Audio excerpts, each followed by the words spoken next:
Can I sign this for you, Linda?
Youngest daughter, kindergarten teacher.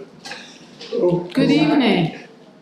So tonight is the Finance Committee meeting. It's May 8th, 2025, and I will be chairing the meeting. I'm Linda Stone, and we'll start with roll call to my left.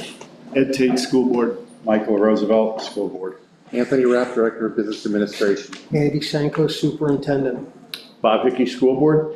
Ann Horner, School Board. Jota Pali, School Board. Larry Battle, IT. Andrew? I'm so sorry, I'm not paying attention.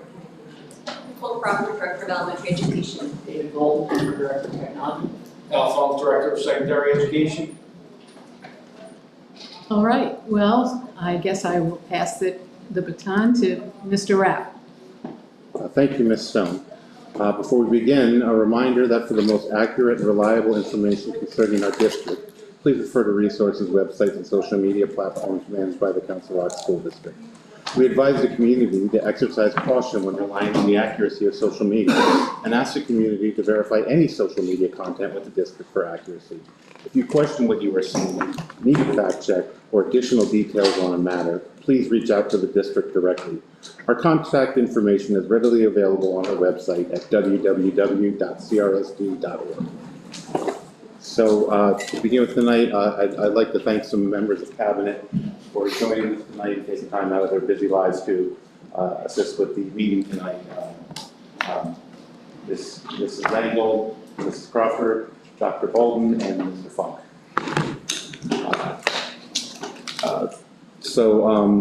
Our agenda for tonight is an update on the Council Rock district investments, to improve the budget for MDIT for 25-26, to discuss the purchase of 9-seat passenger vans, approve Churchville Elementary PTO donation to Churchville Elementary School, approve a donation from CREF for Knights for Knowledge, approve the Council Rock Education, another CREF grant for our innovation grants, which is every year, approve a donation from Giant Food, approve computer hardware repair agreement, approve managed methods to cloud monitor software renewal, approve the final site renewal, approve Go Guardian renewal, approve Power School renewal, and then we're going to discuss the proposed final budget that we're going to ask you to vote on next week so that we can put it on display and publish on the website. So the first item on the agenda is Council Rock District Investment Presentation. I'd like to welcome Kevin Karpuk from Cornerstone, their Chief Investment Officer, and just give me a minute so I can bring up his slideshow. Well, I think we're almost there. So while this is getting pulled up, Mr. Rapp forwarded a really interesting question that came up at a recent meeting regarding next year's budget and making sure that the budgeted $5.5 million was a conservative number. And I kind of gave him a consultant answer. I said, yeah, we feel really good about it and we think it's very conservative, but there is a chance that the wheels could come off the economy. So, I guess what I was trying to say was, and we'll talk about it in light of the current pace of play, that we are very comfortable. We think we will exceed the budget, but given the amount of uncertainty in the world, the geopolitical risks around the world, if we were to come in under, it would likely be more like a 2008 or 2020 where interest rates really got pulled down quickly.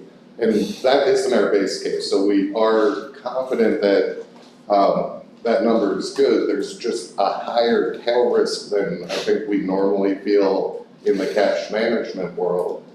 So here there's a lot of numbers. Again, the district has a complex financial picture, many different pools of assets, but the number I want to point to is at the very bottom, the general fund fiscal year to date income. So that is the first 3 quarters of the fiscal year at $5.66 million. So we have already achieved the goal for the current fiscal year, and we would expect another $1.5 million-ish between now and June 30. So, what? I did that, I'm sorry. No problem. But maybe I was. All right, so we would, our guesstimate is to come in on the general fund budget at about $7 million for this fiscal year. And to give you an idea that, the reason we gave 5.5 and we're comfortable with that is there would have to be pretty significant cuts in the Fed funds rate and the short-term interest rates to go from 7 to under 5.5. That's a big move, and one that, for all intents and purposes, the Federal Reserve does not want to make right now. And we'll talk about that in just a second. But what you can see here, and really what I think ignore the tan line, that's old news, that's the beginning of the year, but the baby blue line is as of the end of the quarter, the dark blue line is as of just the other day. And what you'll notice is there's a little chink right in the 4 to 6 month where recent interest rates have gone higher. That's the market saying, all right, the Fed is not going to cut in the first half of the year. right? That's the market just saying, you know, we're gonna bow out hoping for that. But then you get to the 2 and 3 year where you see the dark blue line a little bit lower, you know, since the end of the quarter. And that's the market also saying, but further out, if the Fed stays higher, they're likely going to control inflation better, so they'll be able to cut. So this is the market telling us that this isn't a fiscal, next fiscal year discussion for, you know, being concerned, but certainly in 2-3 years, we'll be having discussions about the Fed likely starting to lower interest rates more significantly than, you know, the market's planning on today. Oh, sorry. All right, and so what you can see here, and this is a 6-month treasury, so we show this to the midpoint of the fiscal year, and what, I normally skip right over this page, but what, you know, the outlier event that I do have to caveat is if you see that big drop right during COVID where it went from just under 2% to 0. We don't foresee that, we don't expect it, but that would be really the only way we don't hit the target budget for next year is that the economy gets so bad that labor weakened, the labor job market weakened so much that the Fed feels like it has to really overreact and cut rates to save, you know, to bolster the economy. Right now, and I think this is important, is the Fed remembers the 1970s where inflation came in waves, where 3 different times the Fed thought they beat inflation, so they started backing off monetary policy and inflation jumped back up. Well, right now, they're feeling the same thing, saying the bigger risk is that inflation may come back than it is that the economy will slow. So that's why we're more confident and our money is on the Fed keeping rates a little bit higher for longer than necessarily looking to cut anytime soon. This is another look at the market. So this is as of, you know, the June meeting for the Fed. There's about a 70%, the market's betting 70% odds that the Fed will not cut. Here's at the end of this year, so the December meeting, and we think the market's probably a little bit aggressive here, saying that the Fed is likely to cut 3 or 4 times. You know, there's a saying in our business, don't fight the Fed, and Chairman Powell said many times he doesn't want to cut rates. This is the market saying, but maybe you give us a little bit of juice, maybe you cut rates a little bit. But even if this came through and the Fed was to cut 3 times right at the end of the year, our modeling says, again, the budget is still good, we're still comfortable with it. It's more if you get out to that far left tail that we start getting nervous. And again, we don't see from the current economic environment why they would need to cut more significantly than, you know, 1 or 2 times at the most near the end of the year. So, but there is a high level of uncertainty in the market, in the economy, in the world. So, you know, we do just want to make sure you know that there is a chance, even though it's a very low probability, that that budget number would be at risk. And to give you an idea where all the different depositories and custodians are, everybody's paying about 4% to 4.25% now. One of the strategies we've utilized over time is locking in rate. So these are all the money market rate, the overnight rate, that if the Fed cuts, you would see these go down immediately. What our intention is for the next fiscal year is also use the ability to buy some short-term treasuries to lock in those rates to get more budget certainty there. So again, I think this program is working really well. There's, you know, the exceeding benchmark and exceeding budget, but there is risk in the world, so I wanted to make sure I just got that out there and asked if anybody had any thoughts or questions.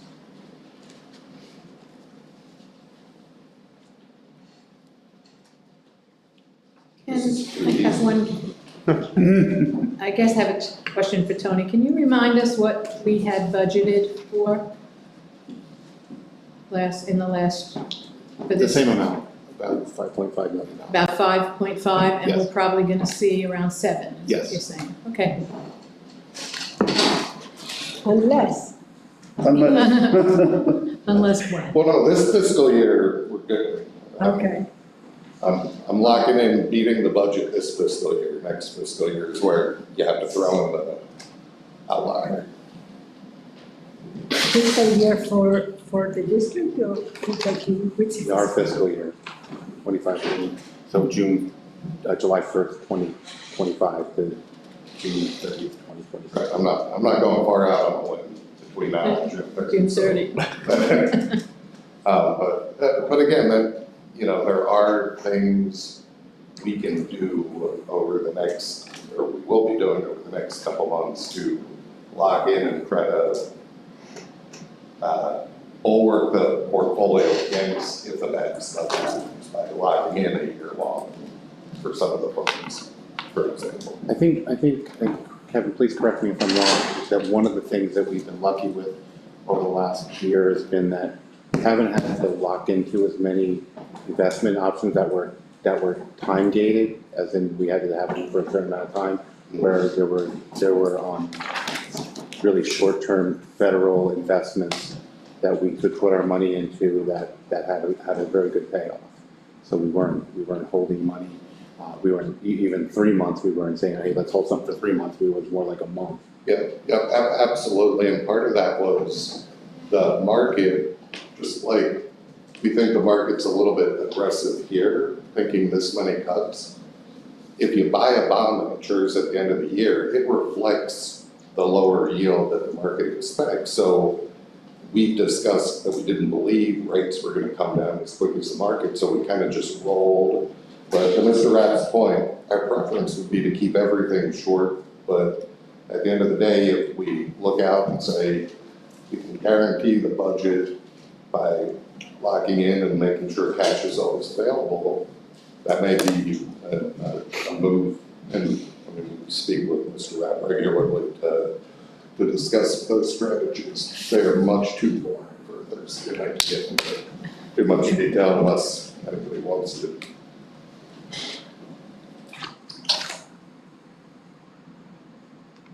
Are there any other questions?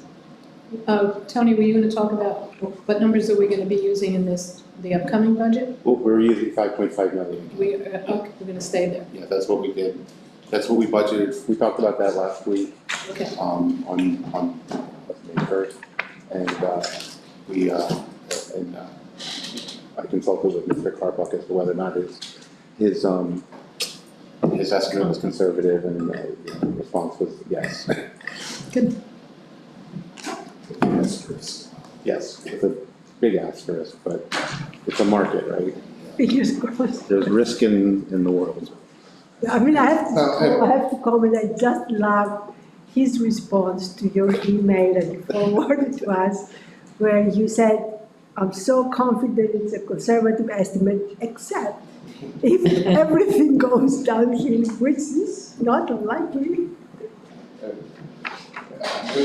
And again, I think it's important, everybody at this table knows, but if, you know, for my thousands of listeners out there on the YouTube channel,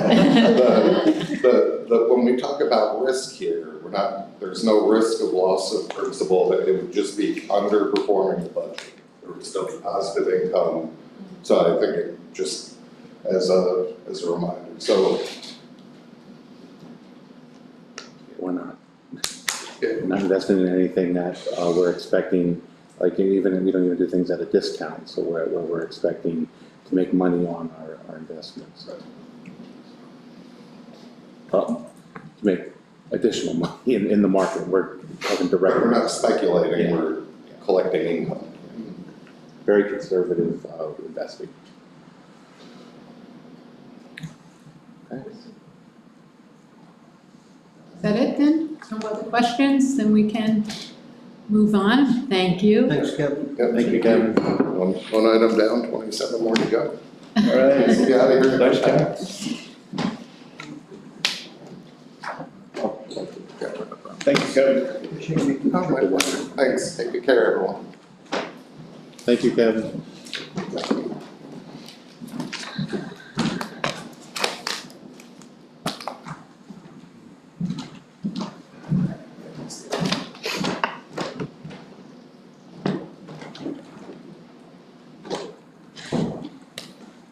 Back to our regular agenda, the next item on the agenda is next year's MBIT budget.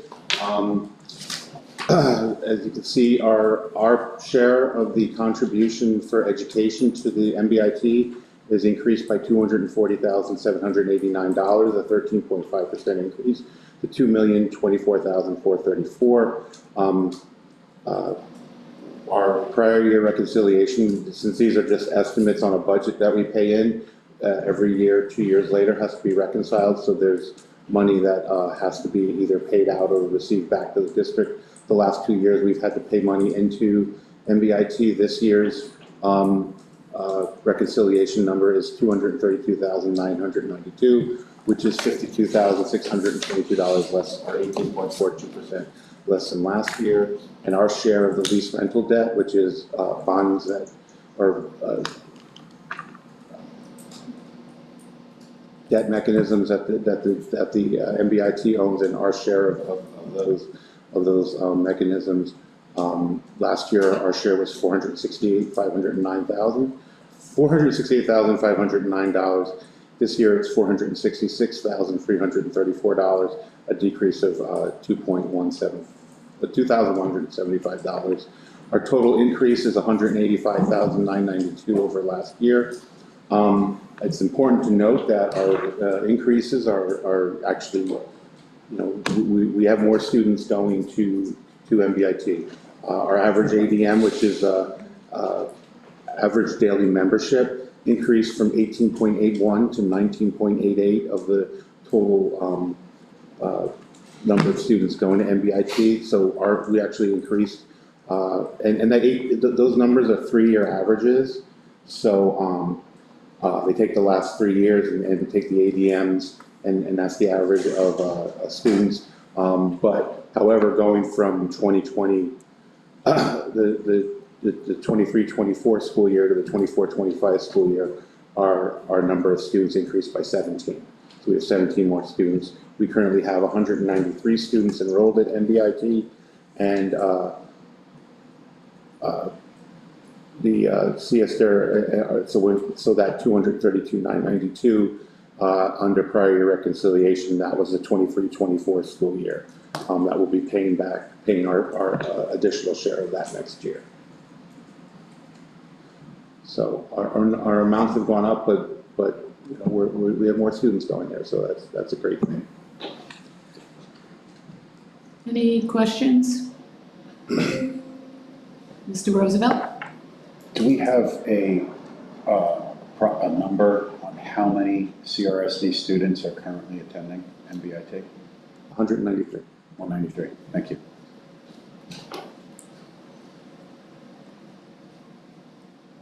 Any other questions, comments?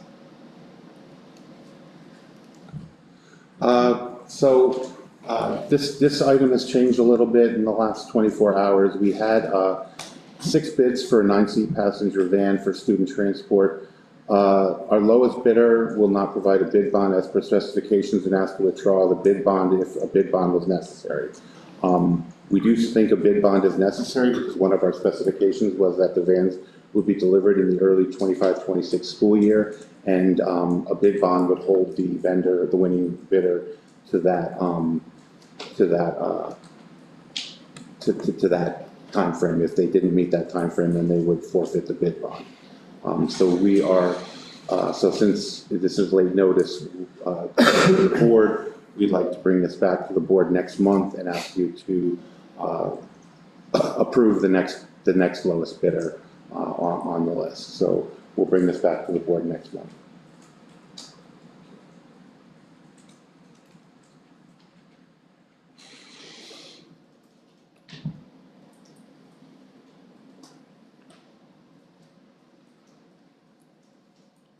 Any other questions? We'll just move on.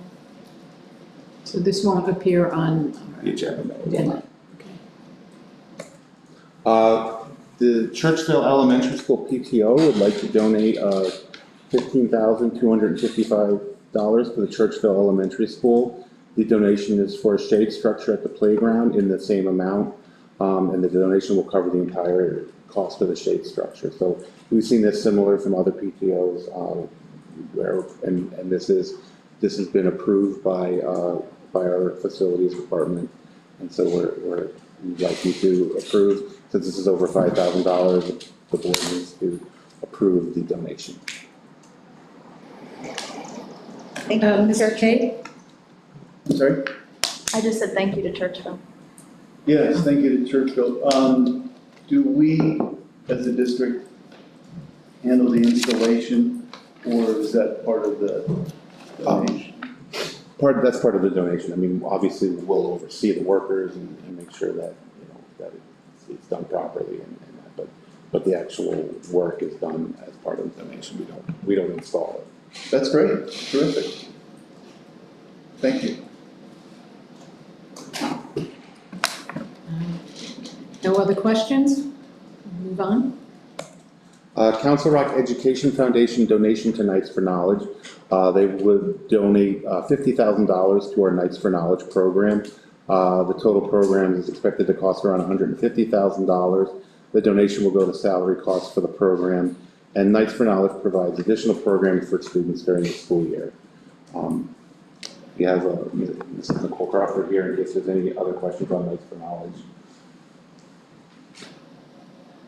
Can I just ask I'm just going to ask, how long have we had this Knights for Knowledge program running?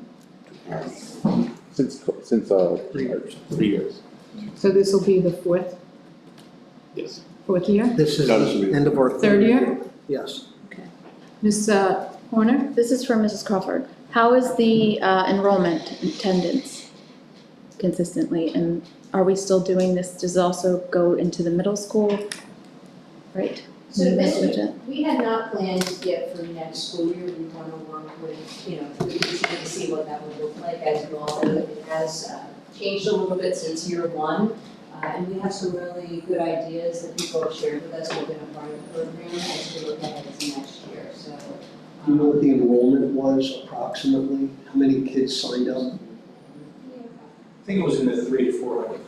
But as Nicole said, each year we've had different iterations. So the first year we were kind of centrally based Right. at Hillcrest, and then we decentralized the program. We offered both the reading and the mathematics, and then we expanded.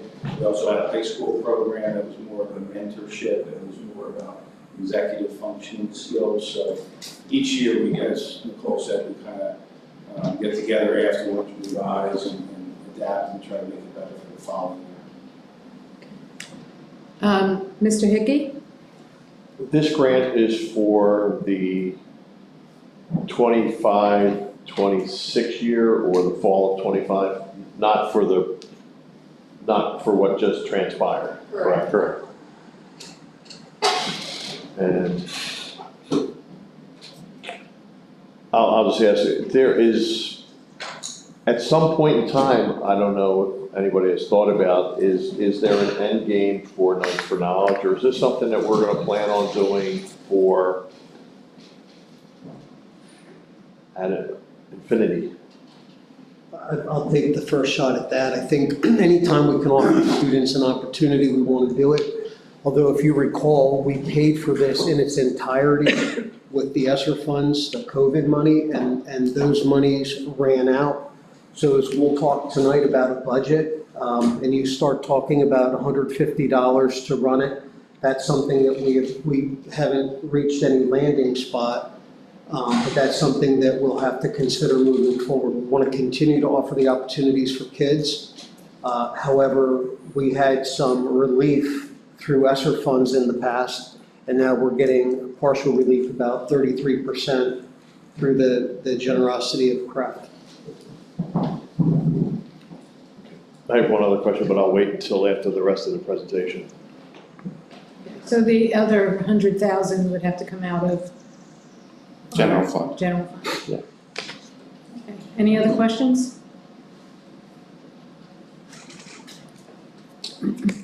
The next is the Council Rock Education Foundation Innovation Grants.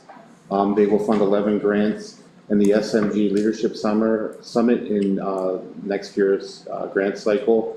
The total funding is expected to be about $46,000. The grants will cover the main curriculum areas of arts and humanities, STEAM, language arts, science, social studies, business, economics, and social emotional. Projects will take place at both high schools, both middle schools, and 6 of the elementary schools. Any questions about this? Yes, Mr. Roosevelt? Yeah, this is Giant Foods helping out with food, feeding kids, is that right? Or No, this is Kraft. This is Kraft, sorry. Second correct on the agenda. Okay. That Miss- resolves the question. Mr. Hickey? First of all, thanks to Kraft, this seems like a much healthier donation. I guess all Ed's lobbying for the golf, must have worked. I mean, if I recall, these Kraft donations in the past have been more like 30 to 40,000, much similar to an elementary PTO. This seems like a much healthier donation, so congratulations on that. My first question is for Dr. Sanko, because I always have concerns about grants, and now you just brought up my point. These grants, first of all, you said the administration has reviewed them, because I know I got a chance to look at some of them just last week. I was absent for the meeting and I wanted to see them. Do these grants in any way, shape, or form affect curriculum? So the administration, we did review them, and yes, they could have an impact on curriculum. And an example I will give you, going back probably 10 or more years, a grant that was written by Kraft for GeoBots in a kindergarten classroom. And that's the reason that comes to mind is during our kindergarten presentation the other night, one of our retired teachers, Cheryl Hills, was there on the floor with kindergarten kids, and then that spiraled into a coding opportunity for all kindergarten students, so yes. Maybe I rephrased it wrong. For example, I mean, no, that's wonderful. My concern is as it affects curriculum, and you just raised the point with Knights for Knowledge, and I'm not saying that I'm against either one. But if we make a grant to in a particular area, then that grant goes away the following year, then the district is on the hook for now providing that education. If you know, and I'm trying to relate this strictly as it relates to these grants. So let's use that same example of the GeoBots. If that went into a school as an innovative grant in one kindergarten room, and the teachers and the grant writers didn't find that that was something that was what we wanted or thought was best, we would not move it forward. If there is something, then we would talk about how do we make that opportunity available for all kids, and where does that fall, if it falls within our budgetary constraints. So in other words, if it's $1,000 for one kindergarten classroom to have it, and just we assume we had 10, one kindergarten at each school, that would be $10,000. If that product or that curricula or that innovative item was something of import through our CNI department and through our directors of education, we would move that forward to be considered in the budget. And then we as a board would have to consider whether or not the money that we will be outlaying is worth the effort. Much like we're now going to be doing next year with Knights for Knowledge, since the ESSER grants have gone completely, and say we run it for another 2 years and CREF has a rainy day at the golf outing and the donation goes down to zero, now we would have to come up with another $50,000 from our budget and then we would have to make a value judgment on that. Correct. Okay, thanks. Ms. Warner? I just want to make a comment to thank Kraft because of, I did get to see those the Yeah. other night, which were really neat, and the children engaging with them and seeing the advantage of having them. So there are a lot of great grants that they do, and I want to thank them for supporting our district. Mr. Roosevelt? Thank you. These 11 grants, do we have, typically we get a list? Do we have a list? And were these the 11 grants that have been distributed in the prize patrols? Or is this for next year? These 11? So you did receive them. In fact, there was a hyperlink in an email I sent that took you to all of the grant applications and the ones that the grant committee from CREF, they were able to support. And so I don't know, I know that CREF has sent out invitations for prize patrol. I don't know if they've all been sent out or not, or how many of the 11 people have received their balloons and their clappers as part of the prize patrol. But they are, in that link, you will see the 11 grants, and CREF traditionally schedules prize patrol to go to each of those 11 grant recipients. So are we approving stuff that's already been awarded? No monies have been exchanged. The board didn't approve it. They did get balloons and clickers. Participated in the ones that I was able to go to, but before this moves forward, just given the threshold of dollar amounts, when it reaches above $5,000, it requires board approval, and that's well above $5,000, so we'll be asking for your consideration on next Thursday. Yeah, I think these are fantastic opportunities for us to test new programs to see how effective they are improving our education for the kids. So we use those dollars well, I hope. Thank you. Any other questions or comments? And next. Next is a donation from Giant Food. It's a donation of $10,951. This has been an annual donation. They have the Feeding School Kids round up at the register program in the local Giant, and as people can round up their purchases to the next dollar, they donate the money to Council Rock's food service program. So we do use it for a variety of things in the food service program, mostly to benefit students who are in need. That needs some help? Yeah.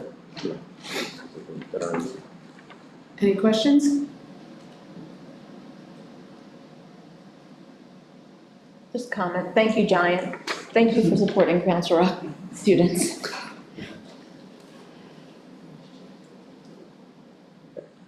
The next item on the agenda is a computer hardware repair agreement. This is a contract with CHSC to repair computers and prepare new computers for use. It's a $60 flat fee for each computer repair in addition to the cost of parts. $60 flat fee per unit to prepare desktop and laptop units for deploying, including all district software. That is, when we talk about that, that is for staff units. So our, it's staff and administration computers, and then there's a $30 flat fee to prepare each Chromebook for deployment, including all district software, and that is for the students. Questions on this? Mr. Hickey? I know in the past, this was a huge ticket item for some of these repairs for our computers, especially with the elementary students taking these computers home, and there was a lot of damage, and I think it was a pretty hefty sum. Do you know where that figure lies, or has it gone down, or are we discouraging our elementary students from taking, these computers home with them and trying? You mean Chromebooks? Right. Because it's different. Sorry. Yes, sir. So I only have 3 years of data to look at in terms of response rate. And so it has grown a little bit this year compared to the last two, not significantly, it's up a little. Although the increases are not the elementary level, they're actually down. It's at the middle level where it's been a little higher. Some of that is age of the machines. And so as the machines get older, they tend to break a little more, and some of it is the sending breakers. And so that would be great. And at the elementary level, I know from a curriculum standpoint, the machines are not routinely going home. If they're going home when it's appropriate, it's not something where the students are carrying them back and forth every day. That obviously changes as they get older. And it's that eighth grade, it's more of a one-to-one model, and they're taking this home as well at the high school level. And so one of the things from budget to budget, though, for next year's budget, I have suggested in the overall budget a reduction in this for a couple of reasons. One is there are going to be newer equipment. One of the recommendations for you will be replacement equipment, and some of those equipments will be covered by warranties. And so from a price standpoint, it does seem to make sense to cover some of them from warranties, especially secondary students where there's a little more damage. That'll also allow a rotation to keep cleaner and nicer devices in front of the students from that standpoint. That's something we'll hear hopefully in June. But there is a little reduction for that next year. This doesn't commit us to anything. We only pay when we use the service. And so if we go to the point where we don't need, then obviously it's obviously cheaper. There's also deployment help here that has been used sometimes by the district. If you're rolling out a large number of computers, this company could also help from that standpoint. Although the tech department feels as though we are going to do most of that ourselves this summer. Great, thank you, I appreciate that. You're welcome. Mr. Roosevelt? Just to follow up, in the past, we've seen a big number or a budget number, what this is or what it could be. Do we have to put a quantifiable number to this on what we expect it to be? Because just following up on what Mr. Hickey said, I thought we had 200K one year in this category. It was definitely six figures, I don't remember the exact number. Yeah.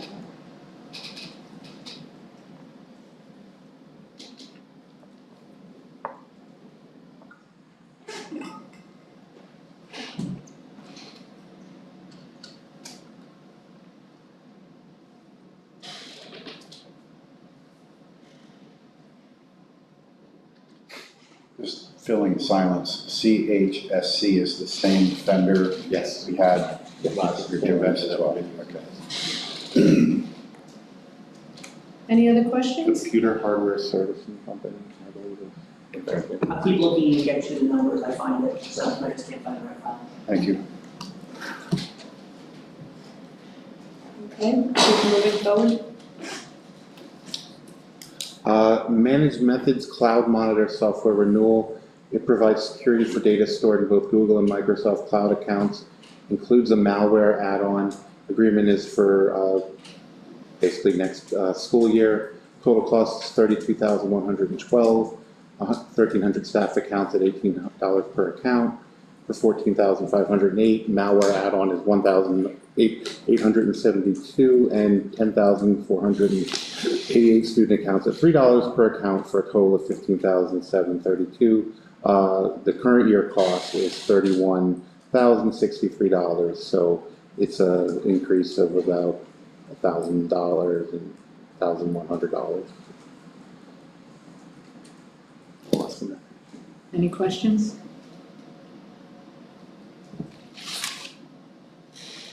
Okay, Final site renewal, this is the district's website software. This is what we use to construct our website.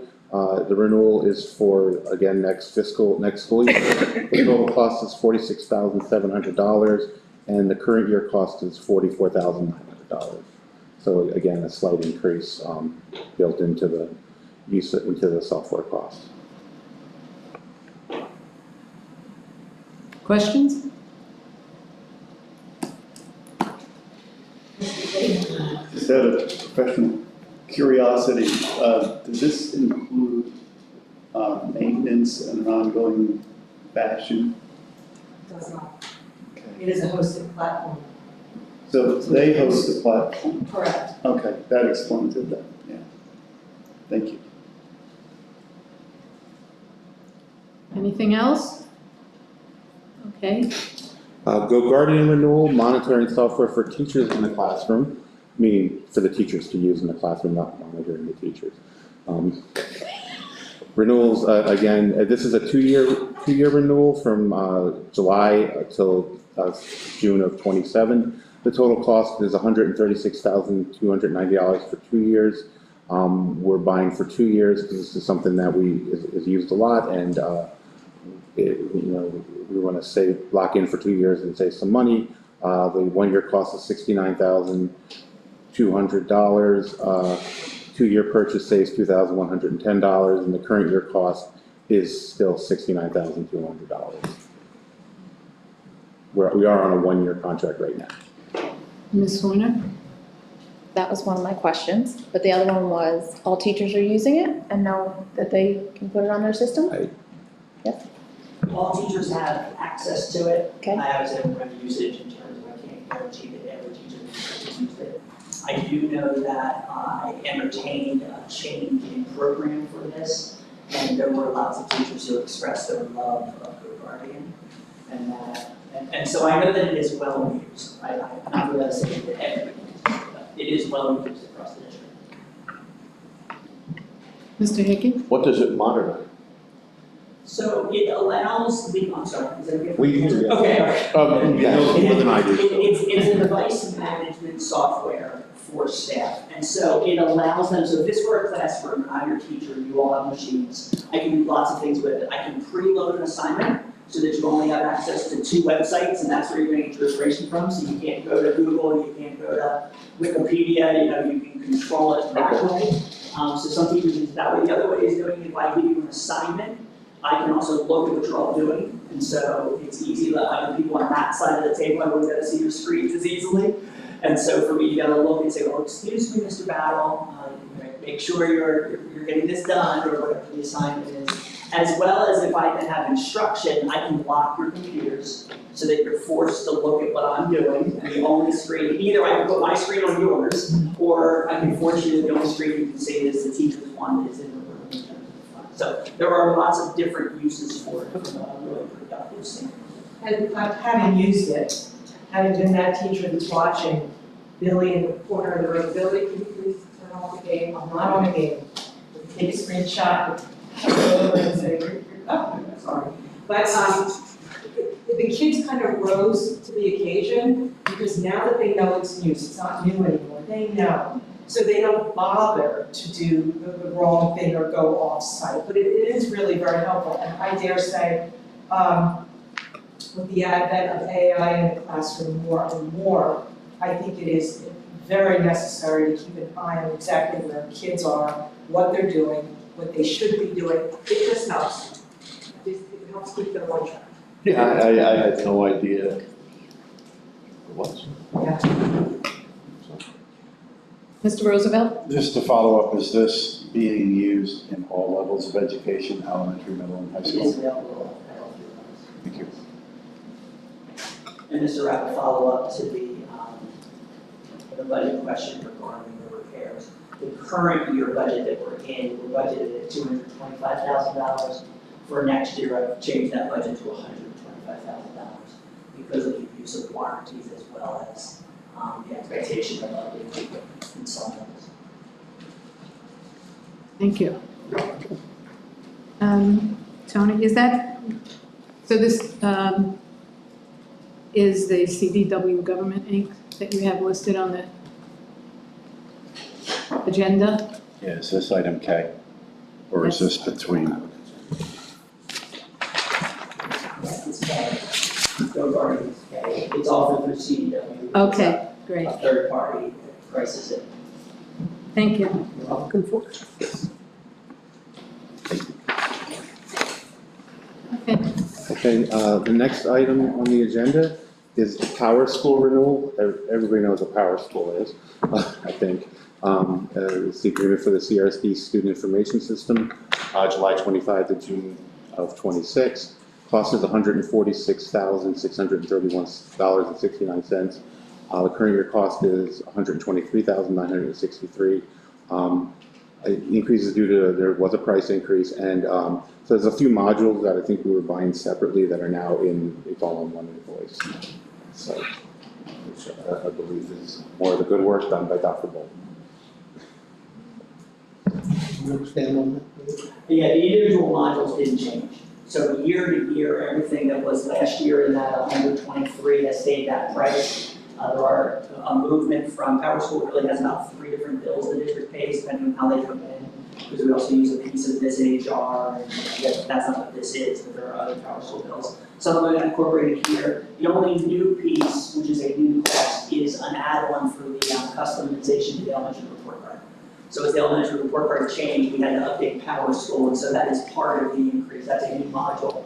And I think that, I don't think it was $17,000. So of that increase, $17,000 is for the new module for the elementary program. Any other questions?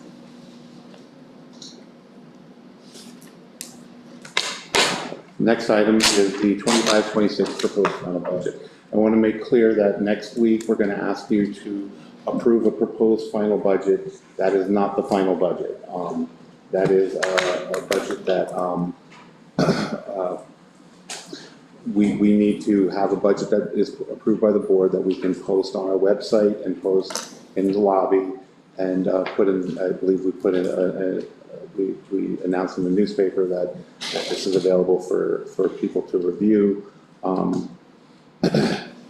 The actual final budget, and this does not have to be the final numbers, this budget can change, and it will change before, most likely it will change some more before the final budget is approved, but nothing is permanent in that, or nothing is, it's not final. And it says proposed final, but it's not final. So again, just some of the specifics of the budget, we're maintaining the same rates for health insurance as this year. We're using this year's numbers for state funding. Teacher salary and step increases are not in the payroll section of the budget due to contract negotiations. There is an allowance amount included in the 300 to 900 expense section for that amount. The budget does, so last week when we talked about this, we had a 2.99% budget, trying to, really doing the best that we can with reducing the budget, and trying to get as much things in the budget as we can. We did decrease that a little bit, the number that's in the budget for a real estate tax increase. It does still include the 0.57% for full-day kindergarten that we said we would add this year, but it's down 0.06%. The increase is down from what we had talked about last week. We are, this is a pretty lean budget. So, as we talked about earlier, we might, we have to look at programs, whether or not, if we want to, taxes versus programs, tax increases versus programs. The additional positions that we talked about last week are included in this budget. So, revenues, really going through the revenues with a fine-tooth comb, trying to figure out where we want to be. Our local revenues is $220,369,000. $5,210,894. That's about 2.42% greater than last year's budget. A good portion of that is obviously the real estate tax increase that we've included, and there was a slight increase in the. We do get a report similar to what we do at Cornerstone. We get a report from Keystone, our EIT and LST tax collector, earned income tax and local services tax collector, to let us know, what they think our revenues will be for next year, and it's usually pretty accurate. I was about 750,000. So those are, a lot of those increases. Our state revenues is increased by $3,056,400. 5.04. It's very important to point out that some of that is our reimbursed. So as our salaries go up, the amount that we get reimbursed from the state for our, we get half back of what we pay for Social Security and retirement. We get half of that back. So as our salaries increase, that amount increases. But another large amount in this, and this does not affect the district. This is mostly for the taxpayers. Is that we get an amount from the state that is for tax relief. That amount is when we put in our real estate tax revenue, we subtract that from our revenue and move that into the state side. But that doesn't really change what taxes we get. We just get that from the state rather than from the residents. So that number did go up by almost $1 million. So that's another large portion of this increase. So but that's not really additional money from the state. That's more part of our tax increase, or our taxes. Our federal revenue, that budget's pretty simple. That hasn't changed.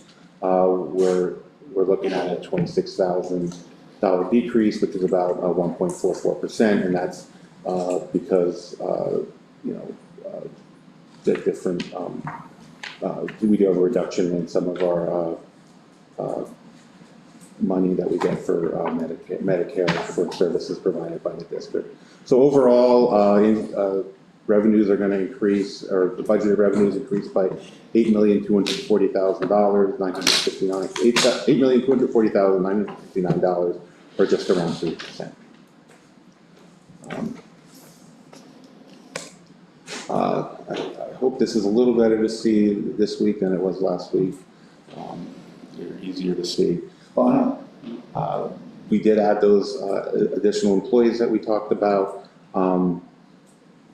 The salaries, you can see the salaries, a total of between administrators and confidential assistants, professional staff, support staff, and other salaries, about $130,042,835. The benefits for those employees, for those groups, $73,505,983. Keeping in mind that's included in that is a 34%, 34 cents for every payroll dollar, nearly every payroll dollar that we pay out, and then the rest of our benefits, for a total of $203,548,818, which is $3,378,595 greater than last year, or 1.69%. Keep in mind that again, our increases for teachers are not included in these numbers yet. They're still in the 300 to 900 section, because we can't put this in here until we have a contract.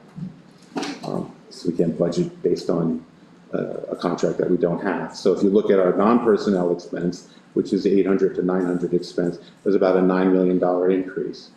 There's a certain amount of that, $9,636,000 increase, or 12.15%. Again, some of that is for the teachers, but there is an amount in there, a significant amount in there, that are increases that the district has no choice on.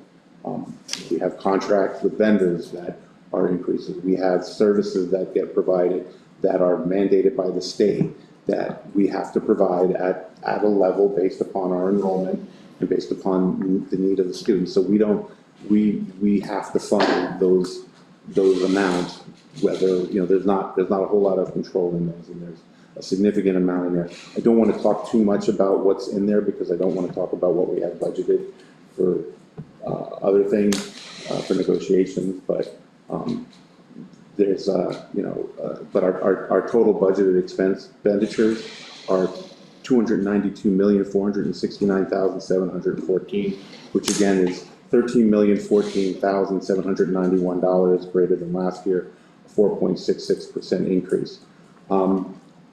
Last week we had a budgeted deficit of over about $7,700,000 around.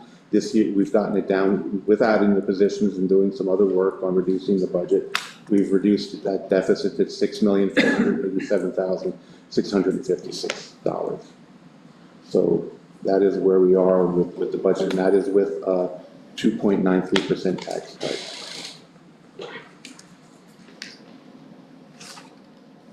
Are you raising your hand, Mr. No. Oh, so is they 1.8 million deficit listed from? That's last year's deficit. Last year's deficit? Yes. Okay.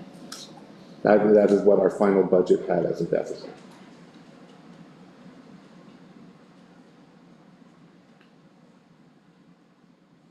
Okay. Any questions?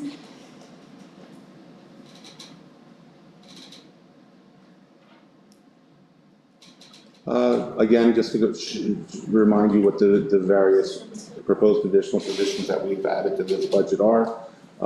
2 middle school literacy specialists, 4 elementary literacy specialists, an additional shipper and receiver at the high school level, 0.8 teaching position at South, and a 2.0 FTE teaching positions at North, and a 0.5 payroll position in the business office.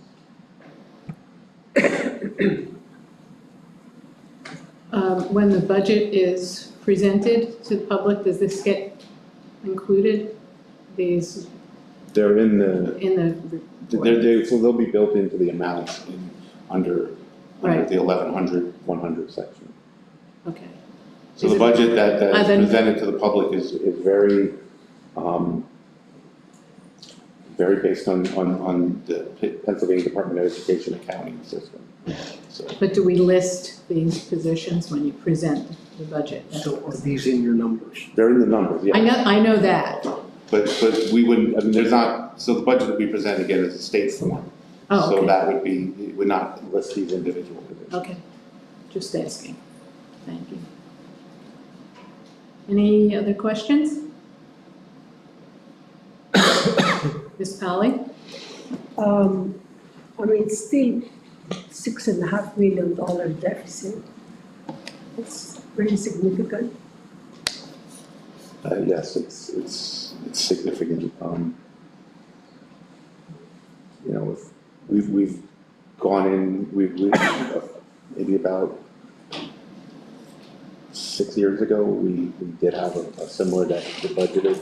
That is one of the only years where the district did not do better than, did better than budget, but we did not do better than break even. The district actually lost money that year. So, I mean, you know, this is, as I said, this is a very tight, very thin budget that, you know, we have, you know, I talked about it before, we have a lot of costs that we can't control. We also have a contract that we've tried to, you know, we're working on negotiating, that, you know, trying to, which we have to keep up with the other school districts in the county. You know, we want to get the best teachers that we can for our kids, and that comes with a cost, as anything else. So we're trying to get to the best possible position for our kids is the #1 priority here. But we have other things that we need to keep in mind. The taxpayers of the district, you know, keeping costs constant. So it's really, you know, what type of deficit the board is comfortable with. We can, you know, what you would like to look at to say, you know, where you want to fall with a tax increase, where you want to fall with, you know,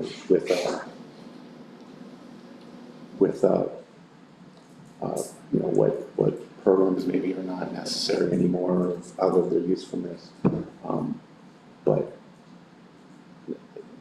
or not, that's out of your usefulness, but it's not the right term. But you know, what do you want to, you know? I tried to bring the deficit down to the point. It's been difficult. It's not been difficult, but it's been a lot of work. We tried to bring it down to the point where the largest, where we're at least around the largest deficit that we've ever budgeted, or at least in the last 10 years. So I noticed that there was a 4.6% increase in expenses. Yes. The Act 1 index is 4.1%, so they probably try to estimate the increase in expenses, but you're suggesting a 2.93% increase in tax, so I mean, that sounds like it must be a very lean budget. Yes. But I guess we have to figure out what kind of deficit we are willing to live with, and if we. What are the consequences of? The consequences are, if we meet the budget, our fund balance going into 26, 27 would decrease by $6,587,000, our unassigned fund balance. Mr. Tate? Yeah, in recent memory, we've begun the new fiscal year every year with a budget deficit. Yes. And by conservative budgeting, by year's end, most years, we have either completely erased that deficit and in fact accrued a surplus. Yeah. And so last year was the first, but we were able to fund that through the reserve. Is that a fair way to summarize? I mean, last year. We ended, where did we end last year? We ended the year with a surplus. Okay. And we also made it, and that surplus, I believe, was around $5 million, and that included a transfer to capital reserve. Yeah. But the deficit was only 1.8. Going into the year. The deficit last year was around $3 million. Okay, so it's not the 1.8. 1.8 is this year. Yeah, I just brought that up because it does feel odd to the general public that we would intentionally start a fiscal year with a deficit. Yes. But the district has done that as a practice, and has, by conservative budgeting and spending, has ended every year on the positive side of the ledger. Yes.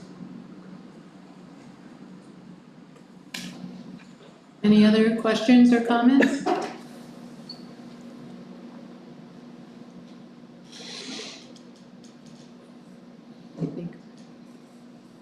Again, just to continue to discuss the timeline, next week we'll give you the budget book and ask you to approve the proposed final budget.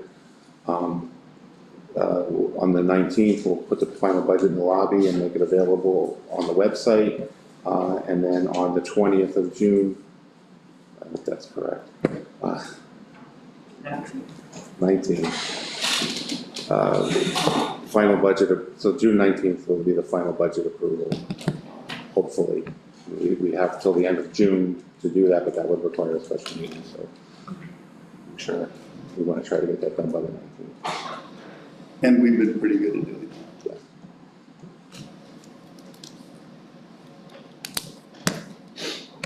that. Upcoming agenda items, audit results, still waiting on our audit.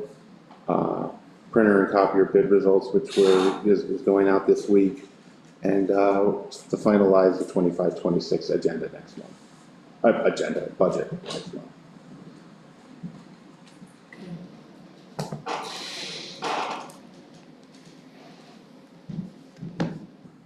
And if we conclude the negotiations, then we would have a more definitive number for the budget that we're approving in June.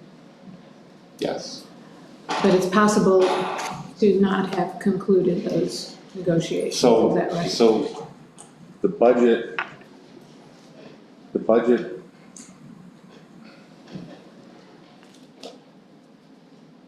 this is not a statement at all on where we are with negotiations. Say, obviously, we don't have a contract that you're going to approve this month.